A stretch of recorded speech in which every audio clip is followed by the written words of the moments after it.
नमस्कार। चैनल देखने वाले सभी मित्रों को, किसान भाइयों को श्रीपाल का प्यार भरा नमस्कार। मित्रों, आज इस वीडियो के माध्यम से हम चर्चा करेंगे खेतीबाड़ी की, बिजाई की, और सबसे ज़रूरी बात कि केंद्र सरकार ने आज रबी की फसल में यानी हाड़ी की फसल में समर्थन मूल्य में बढ़ोतरी करी है, न्यूनतम समर्थन मूल्य में बढ़ोतरी करी है। चना, मसूर, जौ, सरसों और गेहूं के भावों में एमएसपी बढ़ाई है, तो उस पर भी हम चर्चा करेंगे, बातचीत करेंगे। आप हमारे इस वीडियो को ज़्यादा से ज़्यादा लाइक करें और साथ ही साथ वीडियो को शेयर करें ताकि सभी तक ये जानकारी जो है वो किसान भाइयों तक पहुंचती रहे।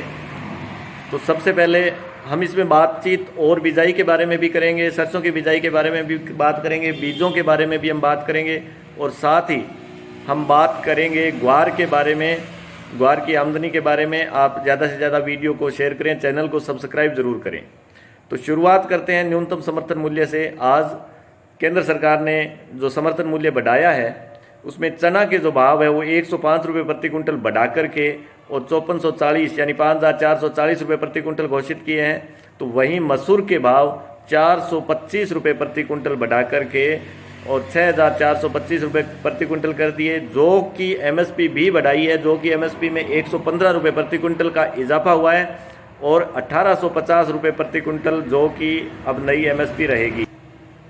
वहीं इस सीजन में सरसों की एमएसपी यानी न्यूनतम समर्थन मूल्य 5450 रुपये था, तो उसको बढ़ा करके 5650 5650 रुपये प्रति कुंटल कर दिया है। और सबसे अच्छी बात, सबसे बड़ी बात यह है कि गेहूं की एमएसपी में अच्छी बढ़ोतरी हुई है और 150 रुपये प्रति कुंटल गेहूं की एमएसपी बढ़ा करके 2275 रुपये यानी 2350 रुपये के आसपास गेहूं की एमएसपी घोषित कर दी है। तो ये रबी की सीजन में सरकार ने एमएसपी बढ़ाई है और ये भाव घोषित किए हैं।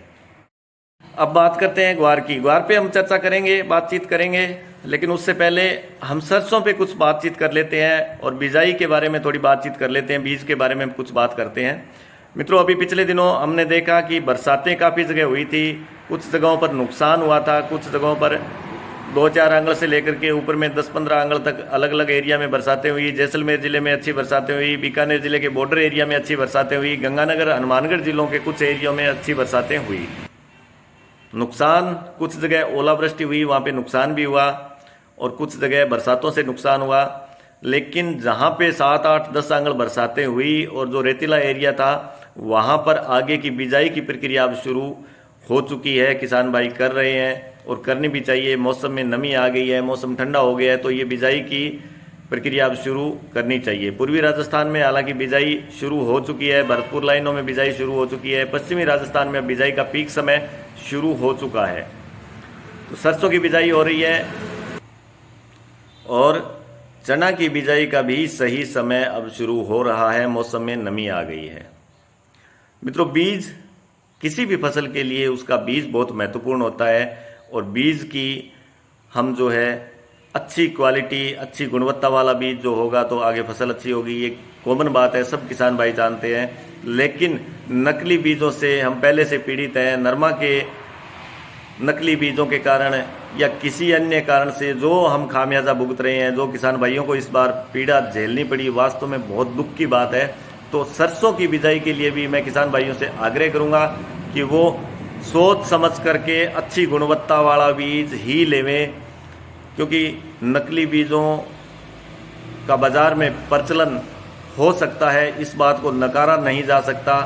तो बहुत सोच समझ करके लेवें और अच्छी गुणवत्ता वाला बीज अच्छे उत्पादन के लिए हम ले सकते हैं। लेकिन जो किसान भाई अपने घर का बीज, जो पुराना बीज है, जो सरसों का पिछले साल की जो सरसों हुई थी, जो अच्छी सरसों बैठी, उसका अच्छा बीज छान करके, उसको जार से छान करके, ग्रेडिंग करके, और जो कचरा, छोटे दाने, जो खराब दाने हैं वो निकल जाएंगे और अच्छे अच्छे पूरे बड़े बड़े दाने जो रह जाएंगे। तो उस तरीके से भी आप सरसों की बिजाई कर सकते हैं, ताकि कम से कम वो अपनी पहचान का बीज तो है, कम से कम हम उस बीज में धोखा तो नहीं खाएंगे। क्योंकि नकली बीज आज आप देख रहे हैं कि इतने बहुत ज़्यादा रेट, बीज के भाव तो बीज के तो बहुत है, मिलते नहीं, तो किसानों को दूसरी जिनसों के भाव नहीं मिलते। अब जो एमएसपी में बढ़ोतरी हुई है, इतनी एमएसपी बढ़ी है, लेकिन सरसों की या दूसरी फसलों की जब तुलाई का समय आएगा तो किसानों को कितना दुखी किया जाता है ये किसान भाई ही समझ सकते हैं। अनेकों प्रक्रियाओं से गुजरने के बाद जब एक निश्चित मात्रा में किसानों का माल जो खरीदा जाता है और बाकी जो रह जाता है तो उसको बाजार भाव में ही बेचना पड़ता है। तो ये एक समुचित व्यवस्था नहीं कह सकते, अच्छी व्यवस्था नहीं कह सकते बहुत ज़्यादा, लेकिन राहत की बात यह है कि जितना भी माल किसानों का बिकता है, सरकार तुलवाती है, उसमें कम से कम लागत मूल्य मिलता है और किसानों को फायदा होता है। और बाकी का जो बच जाता है उसमें फिर बाजार में मनमर्जी के भावों में किसानों को वो भाव बेचना पड़ता है जो भी भाव बाजार में होता है। तो बीज के लिए किसान भाई ध्यानपूर्वक सोच समझकर बैच नंबर और पक्का बिल लेकर के ही बीज खरीदें और उसको संभाल करके रखें, ताकि कल को कोई दिक्कत आए तो हमारे पास वो प्रूफ हो और एक सबूत हमारे पास उपलब्ध रहेगा। तो ये काम ज़रूर करना है। कहीं से भी किसी से भी कोई भी बीज आप लो, अलग अलग ज़मीनों के हिसाब से अलग अलग वैरायटी किसान भाई बुआई करते हैं। किसी भी वैरायटी की सरसों आप खरीदो तो उसका पक्का बिल अवश्य लेवें, ये बात खास तौर से ध्यान में रखें। अब बात करते हैं ग्वार की। मित्रों, ग्वार के भाव साल में 2-3 बार 6,000 रुपये आते हैं और रहते भी हैं। बार बार मैं हर वीडियो में यही कहता हूं कि 5,000 रुपये या 4800 रुपये, अब पिछले दिनों इतने मंदे भाव हुए थे तो किसानों को ये बताया था कि घबरा करके अपना ग्वार ना बेचें। डिमांड अच्छी है बाज़ार में, कम से कम रिजनेबल भाव किसानों को, लागत मूल्य तो पूरा हो। कम से कम आज से 10 साल पहले, 7-8 साल पहले किसानों का जो ग्वार है वही 5,000 रुपये बिक रहा था, आज भी 5,000 रुपये बिक रहा है। तो यहाँ घबराने जैसी कोई बात नहीं है। 6,000 रुपये के भाव साल में 3-4 बार आते हैं तो वहाँ पर किसान भाई आराम से ग्वार बेच सकते हैं। मित्रों, बहुत सारे लोग पूछते हैं कि 30,000 ग्वार कब होगा, 10,000 ग्वार कब होगा, 15,000 ग्वार कब होगा। तो ये सारी बातें जो है वो अपने कभी इस पे सलाह नहीं देते, ना ही इस पे चर्चा करते, और ख़ास तौर से मैं भावों पे कोई बातचीत करता ही नहीं हूँ। किसान भाई अपनी आवश्यकता के हिसाब से, अपनी ज़रूरत के हिसाब से और सुविधा के हिसाब से ग्वार बेचें। लेकिन मैं इतना ज़रूर कहूँगा कि नीचे के भावों में 5,000 रुपये के आसपास जब ग्वार के भाव होते हैं, अराइवलों का प्रेशर बनता है, तो वहाँ पे घबरा करके बेचने की आवश्यकता नहीं है। 6,000 रुपये जायज़ भाव है, मैं हर वीडियो में बोलता हूँ, और किसानों को मिलते भी हैं साल में 3-4 बार। पिछले साल में भी हमने देखा कि 4-5 बार किसानों के ग्वार के भाव जो डेयरियों के 6,000 रुपये के आसपास मिले किसानों को, 100-200 ऊपर भी मिले होंगे, लेकिन 6,000 रुपये के भाव आराम से मिले थे। और इस बार भी उम्मीद पूरी है डिमांड को देखते हुए कि किसानों को 6,000 रुपये के भाव मिल जाएंगे।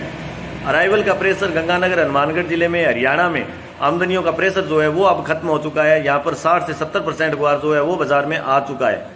तो अब बहुत ज़्यादा बड़ी अराइवलें होना अब मुश्किल है, क्योंकि बरानी में अब जो इन बरसातों से ग्वार की क्वालिटी में खराबा हुआ है और फ़ायदा कुछ नहीं होने वाला।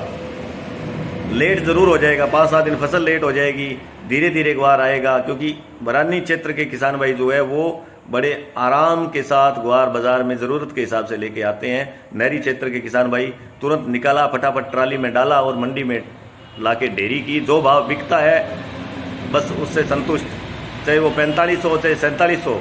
लेकिन ऐसा नहीं करना चाहिए। अपनी 6 महीनों की मेहनत की फसल को आराम के साथ लेके बाज़ार में और भाव देख करके फिर बेचना चाहिए।